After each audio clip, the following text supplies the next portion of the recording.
Good morning. Welcome back, dear students. We have already seen the protagonist of the story walked several miles and at last he reached at the Henderson Creek. And after reaching at Henderson Creek, he calculated the speed by which he was moving. He calculated that approximately 4 miles he used to travel in an hour. And he knew that if he continues with the same pace, he would be able to reach at 12:30. He would be able to reach at the creek where he would be able to have his lunch. And at 6, he would be in the camp with the boys. Let us continue. Once in a while, he thought reiterated itself that it was very cold and that he had never experienced such cold. As he walked along, he rubbed his cheekbones and nose with the back of his mittened hand. He did this automatically, now and again changing hands. But rub as he would, the instant he stopped, his cheekbones went numb, and the following instant, the end of his nose went numb. He was sure to frost his cheeks. He knew that and experienced a pang of regret that he had not devised a nose strap of the sort but wore in cold snaps. Such a strap passed across the cheeks as well as and saved them. But it did not matter much after all. What were frosted cheeks? A bit painful, that was all. They were never serious. Once in a while, the thought reiterated itself, a kind of thought that went on repeatedly in his mind. Once in a while, the thought repeated itself that it was very cold and that he had never experienced such cold. This was the thought which went on in his mind. In his life, he has never experienced such kind of extreme cold weather. As he walked along, he rubbed his cheekbones and nose with the back of his mittened hand. As he walked alone, as he was proceeding further and further, he rubbed his cheekbones and the nose with the back of his mittened hand, his hand which was gloves, the gloved hands. With the help of the gloved hand, he used to rub at his cheekbones as well as the nose. He did this automatically, now and again changing the hands. He went on doing it repeatedly, automatically and repeatedly changing his hands.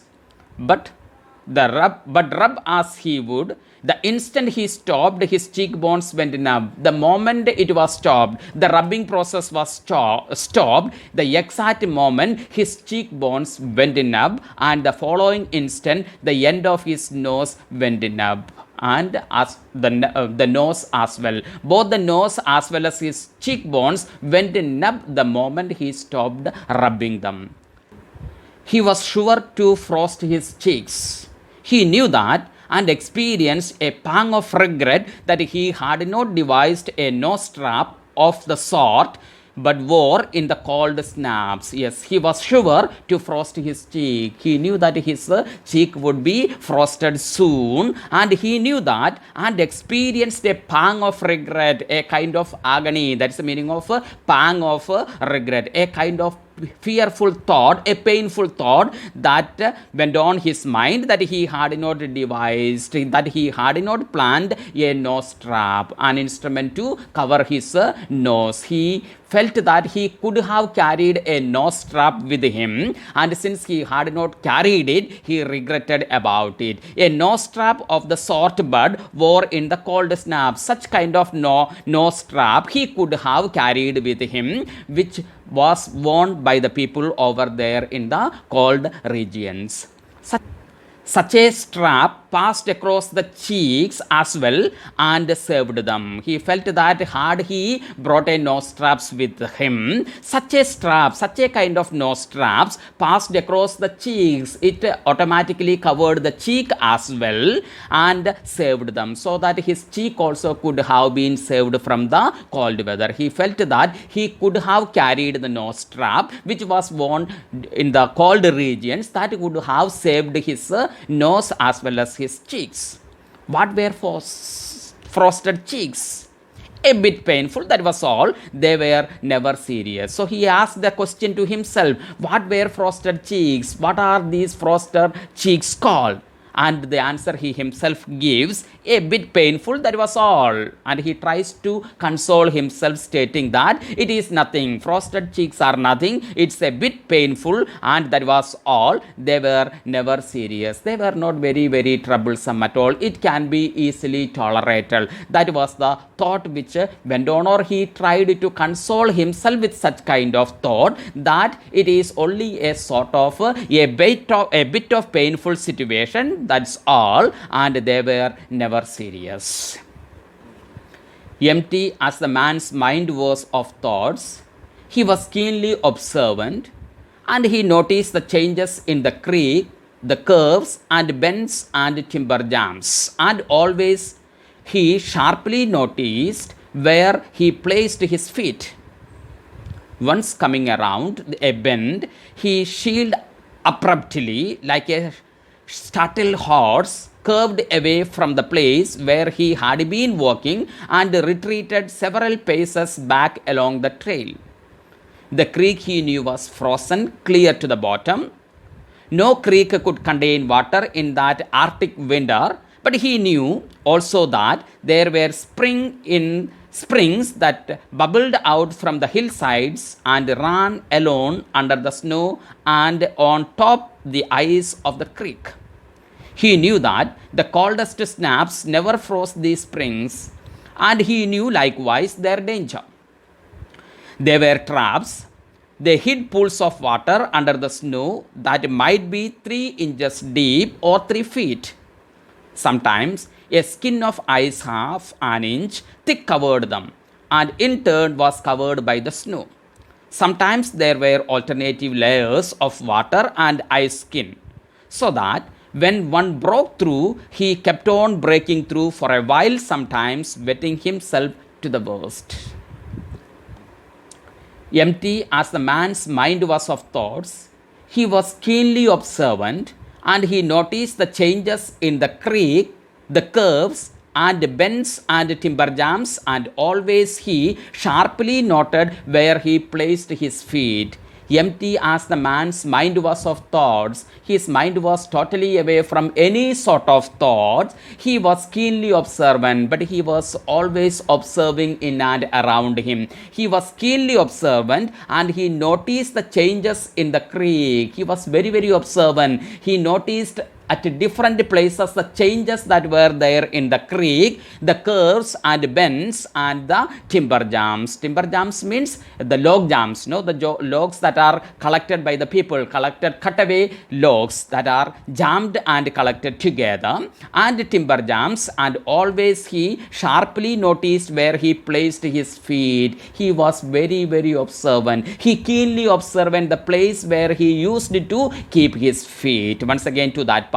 And always he sharply noted, very keenly he observed where he had placed his feet. He was very observant. Though his mind was totally free of thought, he was keenly observing all the changes that was taking place in and around him.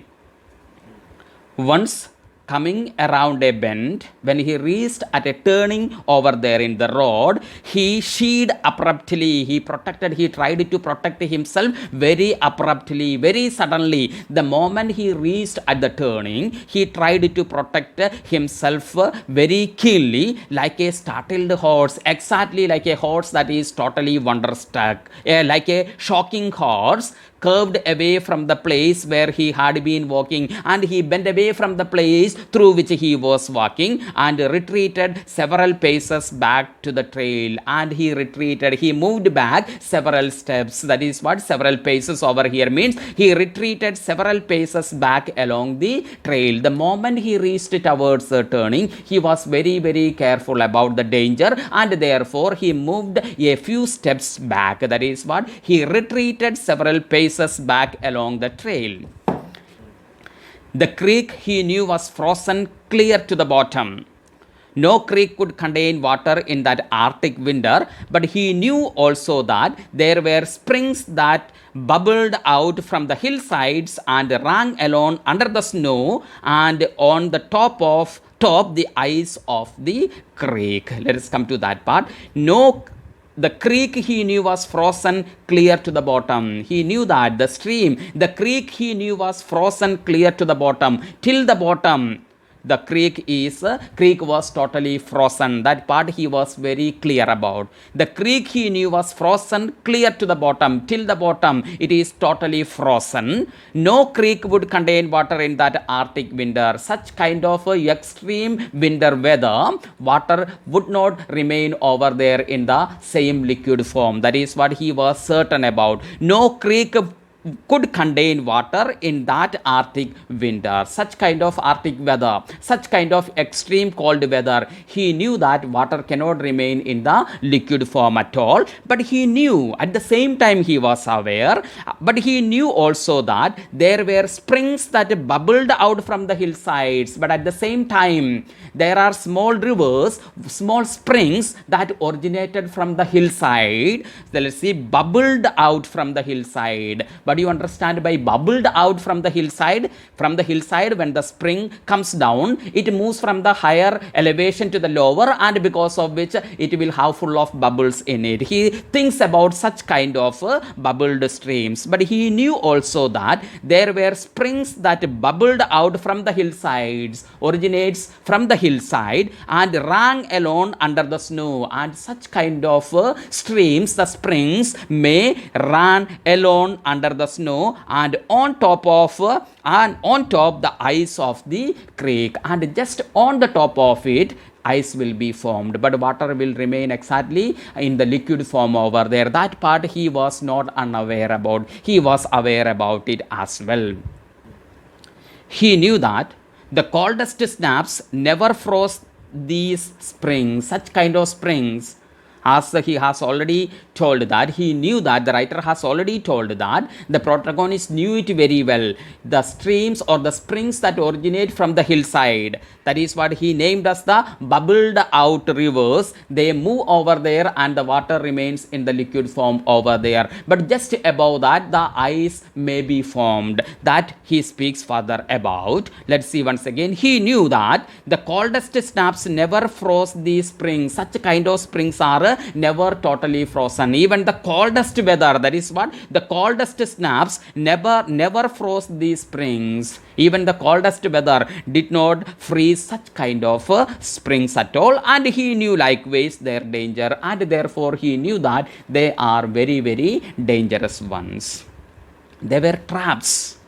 They hid pools of water under the snow that might be 3 inches deep or 3 feet. They certainly are very, very dangerous, and he says that they are the traps for the human beings. They hid pools of water under the snow. It remains as a pool of water just under the snow that might be 3 inches deep. The snow may be just 3 inches deep, and after that it will be water, which means the moment a person keeps his feet on that, naturally the ice pieces will be broken down and the person will be drowned in the water. So therefore he says that, the writer says that they are the real traps for the human beings. They hid pools of water under the snow that might be 3 inches deep or 3 feet. Sometimes they may be 3 inches deep, and sometimes they may be 3 feet.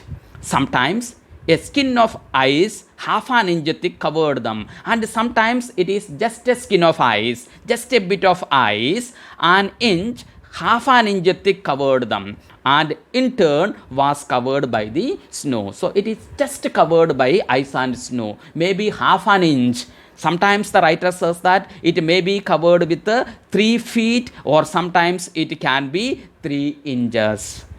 And sometimes there were alternate layers of water and ice skin. Sometimes it happens like that. There are alternate layers of water and ice skin. Water, then ice skin. Then water, then ice skin. So it can be like that too. Sometimes there were alternate layers of water and ice skin.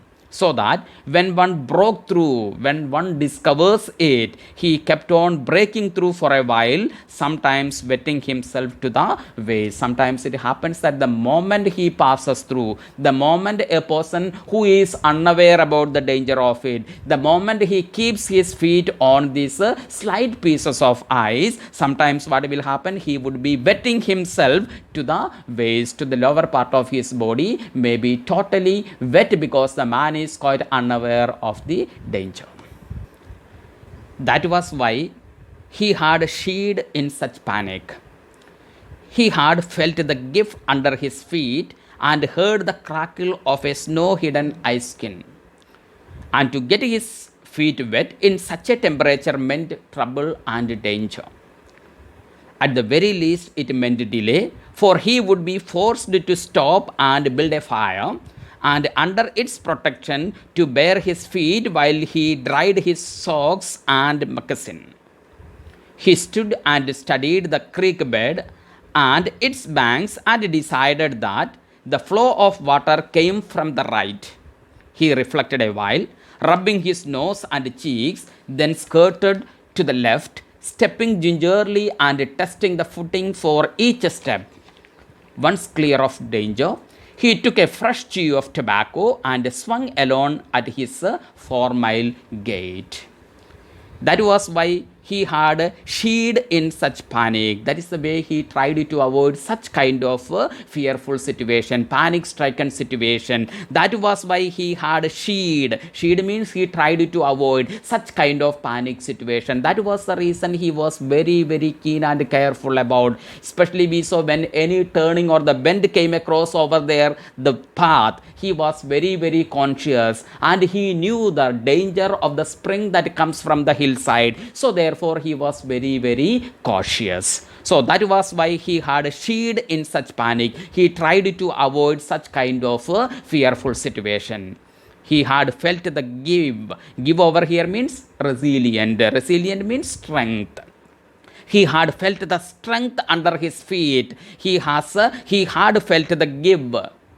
Then the word doesn't have the normal meaning of to give something. Give means resilient means the strength, he had felt the strength under his feet. He knew the power of his feet and heard the crackle of the snow hidden ice skin, and he could hear the crackling sound when his feet were kept on the snow. He was able to hear the crackling sound of a snow hidden ice skin. And to get his feet wet in such temperature meant trouble and danger. He knew that if his feet is going to wet, if his feet are going to wet, to get his feet wet in such a temperature meant trouble and danger. He knew that it will create trouble for him as well as it is going to be very, very dangerous. At the very least, it meant delay, for he would be forced to stop and build a fire, and under its protection to bare his feet while he dried his socks and moccasin. At least he feels that at the very least it meant delay. He speculated the time, he calculated the time. His speed is 4 miles an hour, and with the same pace if he moves, he would be able to reach with the boys at 6 o'clock. So that calculation he already had, and suppose his body is going to wet, he feels that his time will be getting delayed. That is what, at the very least it meant delay, for he would be forced to stop. What will happen once his body is wet? He will be forced to stop over there and build a fire in order to dry his body as well as his socks as well as his shoes. He has to stop for a while. He has to build a fire. All this will delay his time of reaching towards his friend. At the very least, it meant delay, for he would be forced to stop and build a fire, and under its protection to bare his feet, to shift his feet while he dried his socks and moccasin. So he wanted to dry out his socks as well as his moccasin. He stood and studied the creek bed and its banks and decided that the flow of water came from the right. He observed very keenly. Once again, let's see that he stood and studied the creek bed. He tried to learn the speciality of the creek bed, the importance of the creek bed and its banks, and decided that the flow of water came from the right. And he understood that the flow of water has come from the right side. He reflected a while, rubbing his nose and cheeks, then skirted to the left, stepping gingerly and testing the footing for each step. So, once again, let us proceed that he stood at the same place, he observed the place, he studied the creek bed and its banks, and decided that the flow of water came from the right. He knew that the flow of water is from the right side. So, therefore, he reflected for a while, rubbing his nose and cheeks. Each moment we know that he used to rub his nose as well as his cheek. Otherwise, it would turn to be numb. And then skirted to, and rubbing his nose and cheeks, and then skirted to. Skirted to means he moved towards the left direction. He knew that the flow of water was coming from the right side, so therefore now he decided to move towards the left, stepping gingerly. Gingerly over here means very gently and very cautiously. He knew that if he keeps very strongly his foot on the pieces of ice, there is a great danger, because there can be water in liquid form under the ice caps, because of which he was keeping his stepping very gingerly. Gingerly means very gently and cautiously, and testing the footing for each step. And once he used to keep the step, he used to observe it he used to test it very keenly. Once clear of the danger, he took a fresh chew of tobacco and swung along at his 4-mile gait. And after that, once clear of the danger, each moment when he used to keep his feet, he was very, very careful whether he is out of danger. Once clear of the danger, he took a fresh chew of tobacco and swung along. And after that, he moved along his 4-mile gait. He did not want to stop the pace at all, 4 miles an hour, and therefore he wants to continue that speed. Then only he would be able to reach his friends at 6 o'clock. And after that, he moved along his 4-mile gait. In the course of the next 2 hours, he came upon several similar traps. Usually, the snow above the hidden pools had a sunken, candid appearance that advertised the danger. Once again, however, he had a close call, and once, suspecting danger, he compelled the dog to go on in front. The dog did not want to go. It hung back until the man shoved it forward, and then it went quickly across the white, unbroken surface. Suddenly, it broke through, floundered to one side, and got away to firmer footing. It had wet its forefeet and legs, and almost immediately the water that clung to it turned to ice. It made quick efforts to lick the ice off its legs, then dropped down in the snow and began to bite out the ice that had formed between the toes. This was a matter of instinct. To permit the ice to remain would mean forfeit. It did not know this.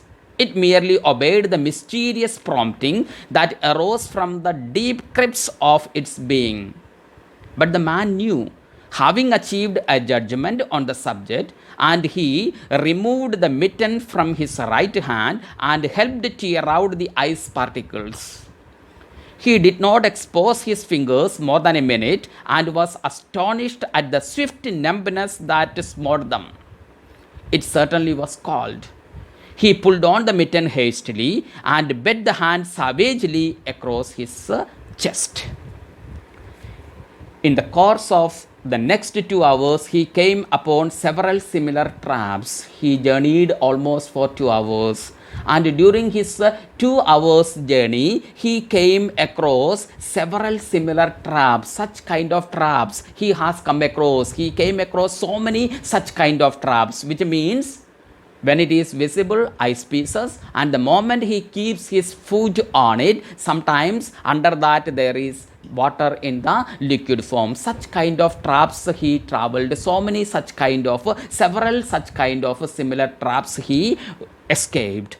Usually the snow above the hidden pools had a sunken candid appearance that advertised the danger. Yes, usually the snow above the hidden pools, above the hidden pools over here means above the water, liquid form of water, had a sunken, it had a submerged, sunken means a kind of submerged and candid appearance. It had a straightforward appearance. No danger is visible at all. When the person looks at it, the ice is submerged in the water, so the ice is submerged in the water and the appearance is not fearful at all. That is what candid appearance, a kind of plain appearance that advertised the danger, and that showed really the danger. When the man sees the snow, he feels that there is no water under it at all, but that could not be the true fact at all, and it showed a kind of a great danger. Once again, however, he had a close call. Close call over here means a narrow escape. Close call means narrow escape. So once again, however, he had a narrow escape. There was a chance for him to get drowned in the water, but somehow he got escaped. He had a narrow escape, and once suspecting the danger, and the next time he suspected such kind of danger, therefore he compelled the dog to go in front. So therefore, since he felt that there is danger nearby, so therefore he compelled the dog to go in front of him. Let's see what happened. The dog did not want to go. The man compelled the dog to go in front of him, but the dog was not willing to go in front of the man at all. The dog did not want to go. It hung back, it pushed back until the man shoved it forward. But the man shoved it, pushed it forward, pulled it forward, and then it went quickly across the white unbroken surface. When he was compelled, the dog was compelled to walk in front of the man. Unwillingly, the dog, then it went quickly across the white unbroken surface. It walked quickly. The man's way of movement was entirely different. He was very cautious, carefully he was moving, and the dog moved very quickly above the white unbroken surface. Suddenly it broke through. Suddenly it moved and floundered to one side, and it lost its balance to one side and got away to firmer footing. But it came across to a firmer footing. It was not able to move properly. It has lost its balance, but somehow the dog managed to get balance. It had wet its forefeet and legs. So the forefeet as well as the legs of the dog got wet, and almost immediately the water that clung to it turned to ice. The water that remained in his body immediately turned into ice crystal. The moment the water turned to be ice crystal, it made quick efforts to lick the ice off its legs. The animal tried to remove the ice particles from its legs, then dropped it down in the snow and began to bite out the ice that had formed between the toes. And it lied down over there on the piece of snow itself, ice itself, and it started to bite out the snow between the toes. The water that remained in between the toes turned to be ice crystal immediately, and the dog, with the help of its mouth, it began to bite out the ice that had formed between the toes. Imagine the temperature. The moment, within fraction of seconds, the water that remained in the body of animal, the body of the dog, turned to be ice crystal, and that the temperature is extremely cold. And this was a matter of instinct. It was an instinct from the side of the animal that it bite out the ice that had formed between his toes. To permit the ice to remain would mean sore feet. The instinct of the animal instructed the animal that to permit the ice to remain would mean sore feet. If it allows the ice particles to remain there, it would mean sore feet. There would be full of pain at his feet. It did not know this. The animal did not know that such kind of situation the animal would be reaching. It merely obeyed the mysterious prompting that arose from the deep crypts of its being. But it is the nature of the animal. That is what the mysterious prompting, a kind of prompting that came from within the animal, that arose from the deep crypts of its being. But the man knew, and having achieved a judgment on the subject, and he removed the mitten from his right hand and helped tear out the ice particles. But the man was aware of it. The dog did everything out of its instinct. The dog was unaware about that. If the ice particle remains over there, it would mean sore feet. The dog was unaware about it, but the man was well aware of it. So therefore, what did the man do? But the man knew, having achieved a judgment on the subject, he removed the mitten from his right hand. So therefore, he removed the gloves from his right hand and helped tear out the ice particle. And he tried to remove the ice particle from the body, from the toe of the animal. He did not expose his finger more than a minute, and was astonished at the swift nimbleness that smote them. Not even a minute. He did not expose his fingers more than a minute, and was astonished at the swift nimbleness. Immediately, not even a minute, his fingers were out of the mitten, but they turned to be a kind of numbness, swift numbness that smote them, that hit them. It certainly was cold.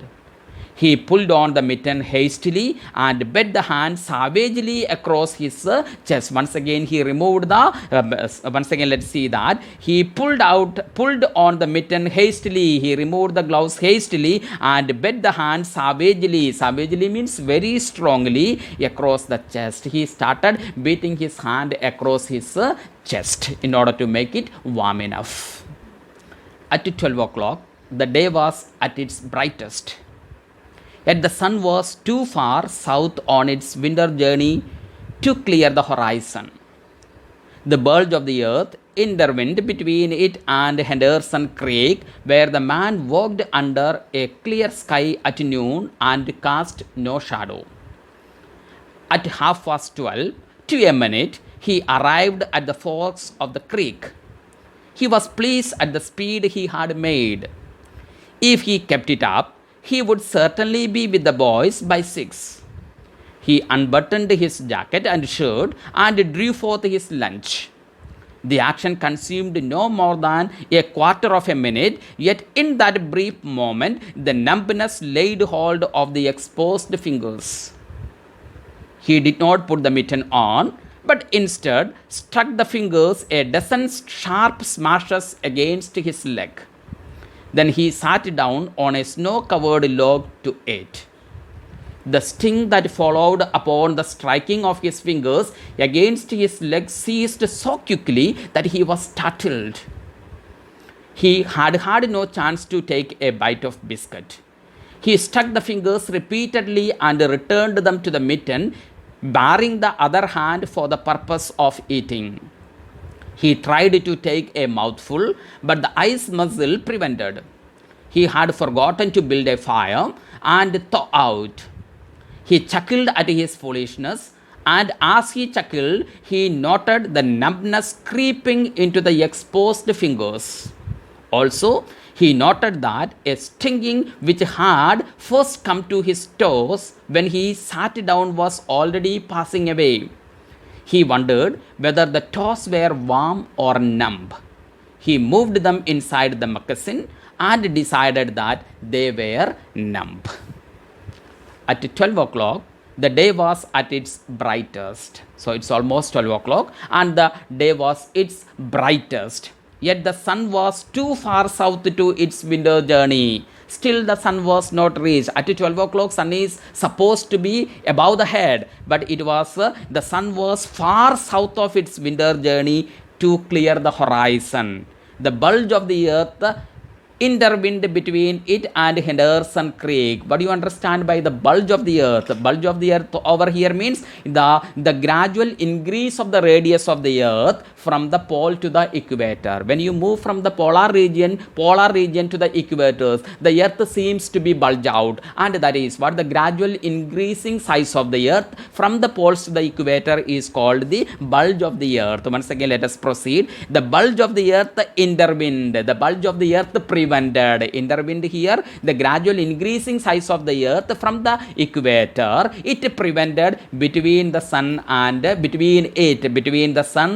Henderson Creek, where the man walked under a clear sky at noon and cast no shadow. The man walked under a clear sky at noon. It was 12 o'clock. The day is a clear day, the clear sky at noon, and cast no shadow. But the shadow of the man was not visible at all, which means the sun was not visible at all. No sun. That was the reason there was no shadow at all. At 12:30 to a minute, he arrived at the forks of the creek. Yes, at 12:30 to a minute before the time that he had calculated. He calculated that if he continues in the same pace, with the same speed, he would be able to reach at the fork at 12:30. That was what he had planned. Now what happened? At 12:30 to a minute before 12:30, he arrived at the fork of the creek. He was pleased at the speed he had made. He was very pleased, as he had already planned. With the same speed he was able to move, and therefore he was happy with it. If he kept it up, and if he is able to keep up with the same speed, he would certainly be with the boys by 6. He felt that if I continue with the same pace, with the same speed, I would be able to reach the boys by 6 o'clock. He unbuttoned his jacket and shirt and drew forth his lunch as decided earlier. He had already decided that the moment he reaches at the forks, he would be having his lunch. So for that purpose, he unbuttoned his jacket and shirt and drew forth, and he took out his lunch. The action consumed no more than a quarter of a minute. Unbuttoning the jacket as well as the shirt, it took less than a quarter of a minute, less than 15 seconds. That was the time taken to unbutton his jacket as well as the shirt. The action consumed no more than a quarter of a minute, yet in that brief moment, the numbness laid hold of the exposed fingers. Within that time, less than that of 15 seconds, the hands had turned to be extremely numb. He did not put the mitten on, but instead stuck the fingers a dozen sharp smashes against his leg. Immediately he did not wear the gloves at all. Instead, he started, once again let's see that, he struck the fingers a dozen sharp smashes against his leg. He started beating his hands at his leg. Then he sat down on a snow-covered log to eat. After that, he sat down on a snow-covered log. He sat down on a piece of wood which was covered with snow. We know that all the places and every object over there is covered by snow in order to eat his food. The sting that followed upon the striking of his fingers against his leg ceased so quickly that he was startled. And the sting, the pain, the hurt that followed upon striking, we already know that the moment he removed the mitten, the moment he removed the gloves from his fingers, it did not take even 15 seconds. That is what the writer says. His eyes, his hands turned to be numb. And what he did was, he did not put the hands inside the gloves immediately. Instead, he started beating his hands at his legs. Now what happened? The sting, the hurt that followed upon the striking, the moment he started striking his hands against his leg, the hands started paining, and that pain, now he says, his fingers against his leg ceased so quickly. The pain vanished from his fingers immediately, so quickly that he was surprised, he was startled how fastly the pain disappeared. He had no chance to take a bite of biscuit. He stuck the fingers repeatedly and returned them to the mitten. So he stuck the fingers repeatedly. Again and again he started striking his fingers and returned to the mitten, barring the other hand for the purpose of eating. And he tried to make use of the other hand so that he must be able to eat his lunch. He tried to take a mouthful. He tried to bite the biscuit, a mouthful, but the eyes muscle prevented, but it was not possible at all. The projecting jaws, the eyes muscle prevented him to bite at all. He had forgotten to build a fire and thaw out. Thaw out over here means to warm up. In reality, he had forgotten to build a fire. He could have made a fire in order to warm up before started eating his lunch. That he had not done. He had forgotten to build a fire and thaw out. He chuckled at his foolishness and he smiled because of this foolishness of his son. And as he chuckled, he noted that the numbness creeping into the exposed fingers. Immediately he noticed that the exposed fingers, one of the hands that is exposed, that is taken out from the mitten, that started numbness creeping into the exposed fingers. Also, he noted that the stinging which had first come to his toes when he sat down was already passing away, and the moment he sat on the piece of log which was covered by the snow, once again also he noted that the stinging, the pain which had first come to his toes when he sat down was already passing away. That pain also is slowly passing away from it. He wondered whether the toes were warm or numb. Now he is unaware. Is it because they are warm or is it because they are numb? He moved them inside the moccasin and decided that they were numb. He moved them inside the moccasin. He placed the hand inside the moccasin, inside the gloves, and decided that they were numb. And he came to the conclusion that it was not because of the warmth, it was because of the numb. Let's stop for the day. Do read the lesson as many times as possible. Thank you.